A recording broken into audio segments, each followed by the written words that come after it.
Coming up on Mountain News this morning, 7 months later, and a family is still searching for the answers to their daughter's death.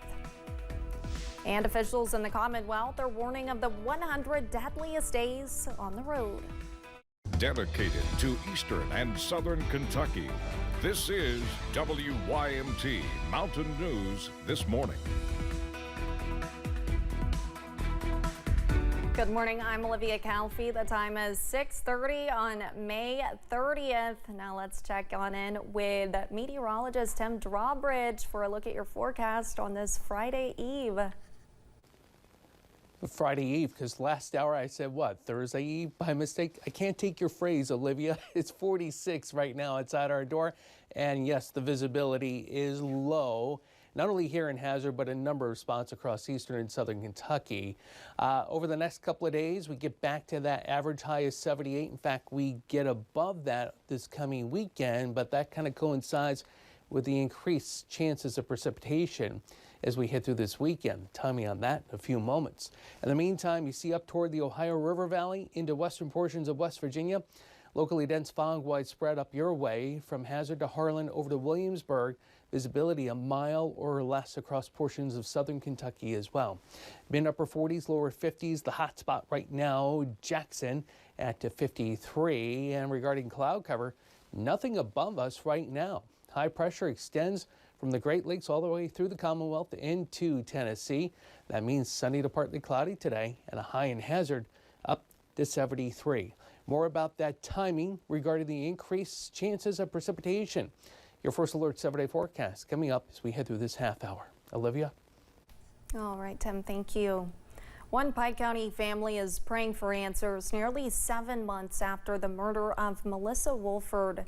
Wolford was killed in the Phelps community late last year, leaving her mother, husband, and other loved ones searching for answers. With Kentucky State Police still investigating, the family is hoping someone in the community will come forward with information, saying someone has to know what happened in Wolford's final moments. She didn't want to leave us. She didn't want to leave her husband, and she didn't want to leave her family. But she was took from us, and you know, it's something we have to live with. If you have information, you are asked to contact Kentucky State Police at 606-433-7711. A Pulaski County murder case is moving forward. Brandon Mullins is charged with 2 counts of murder. Police say he shot and killed his father and uncle. Deputies were on Sandage Spur in Eubank Saturday evening. Sheriff Bobby Jones found Dennis Mullins and his brother Anthony Mullins dead. Yesterday in court, a not guilty plea was entered for Brandon Mullins.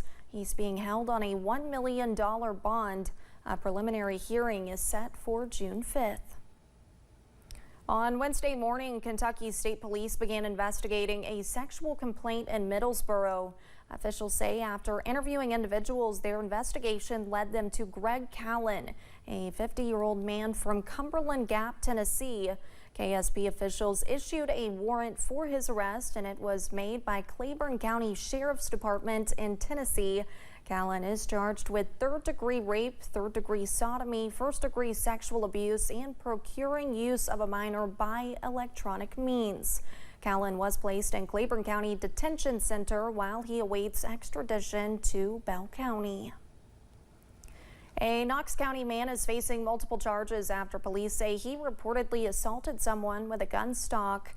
Police were notified of the situation a little after 7:30 p.m. on Monday night at a home in the Salt Gum community. The victim was taken to UK hospital after suffering head wounds. Police found Jerry Mills inside the home after he barricaded himself. After failed attempts to remove him from the house by using tear gas, police physically subdued Mills just before 2 a.m. In Magoffin County, there was a crash involving a school bus and a pickup truck. Officials with the sheriff's office say it happened sometime between 8 and 8:15 on Wednesday morning on Kentucky 7 in the Royalton community. They say the truck was entering a curve when it crossed the center line and struck the bus. nearly head on. The only ones on the bus, the driver and one student, were not hurt in the crash. The 3 people in the truck were taken to either a hospital or other medical facility. Police in Perry County are asking for help finding a motorcycle that was reportedly stolen. Here's a picture of the bike, which is a 2002 Honda CBR 900. Officials with the sheriff's office say that it was stolen from a property on Justin Avenue near the airport. Anyone with information about the case is asked to contact the sheriff's office at 606-439-4523. A Southern Kentucky firefighter is back in the hospital after being released following injuries sustained in a fire Sunday. Brandon Buckner was one of 5 firefighters hurt when an eye surgeon's office was struck by lightning and burned during an outbreak of severe weather. WYMT's Phil Pendleton has learned new information on what happened to Buckner and his recovery. Surveillance video shows the lightning strike that is believed to have started the fire that caused major damage Sunday to the Huffman & Huffman eye surgeons. And it would prove to be a very tough moment for the interior crew making their first attack on the flames. And kind of knocked the firefighters down the steps. The steps was over 22 feet in distance from the top level to the bottom floor. That's where they fell down the steps. Brandon Buckner's family says he suffered 7 broken ribs, collapsed lungs, and a lacerated liver. He was released from a London hospital Tuesday, but was quickly readmitted and then airlifted to Lexington. He went home, and later that night he had some issues and some pain, and he went back to St. Joseph, London, where they was trying to find out what was going on with his pain, possibly some nerve issues. Bucky was one of 5 firefighters that was initially injured and had to either be sent to a hospital or were treated on scene here by EMS. The other 4 firefighters are now at home recovering. Buckner is said to give his all in all that he does. He's been a great addition to our department. He has been more achieving to, hey, what can I do more? What can I do for my community? So he's been really active in the department, and I couldn't ask for no better firefighter. Buckner's family says the support they have received through this ordeal has been overwhelming. In Laurel County, Phil Pendleton, WYMT Mountain News. Schools in Kentucky are letting students out for summer break, but it also marks the start of the 100 deadliest days on the road, a time where there is a spike in crashes. Speeding and drinking have been the biggest factors in teen crashes. The regional executive director of MAD says parents should have conversations with their children about drinking and driving. It's not a problem that's going to go away by us just not talking about it. So it's important for parents to understand that they do have an influence in this area and to be having these conversations with their kids on a consistent basis.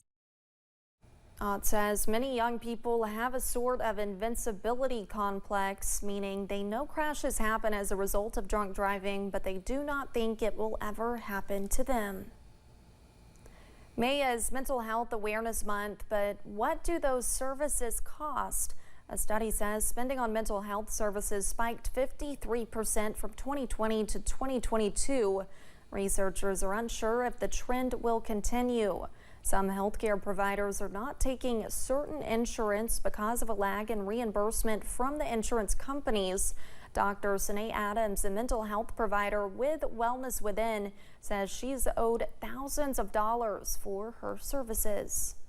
When you look at some of the reasons why mental health services are underutilized, access and cost are 2 of those reasons.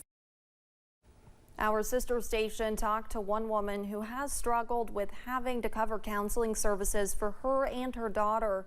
At one point, LaTracy Bradley says it cost her $500 a month for both her and her daughter.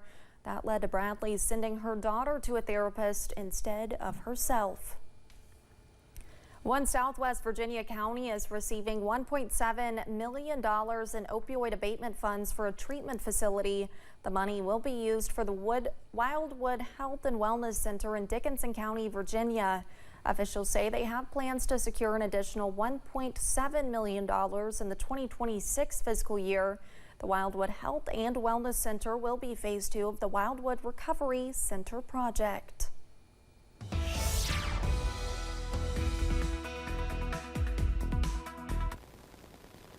And we're waking up to some locally dense fog on this Thursday morning, especially from Maysville through Ashland over into western portions of West Virginia. Yeah, here across southern Kentucky as well, from Hazard, Harlan, all the way back toward Williamsburg. The visibility less than a mile in a number of locations.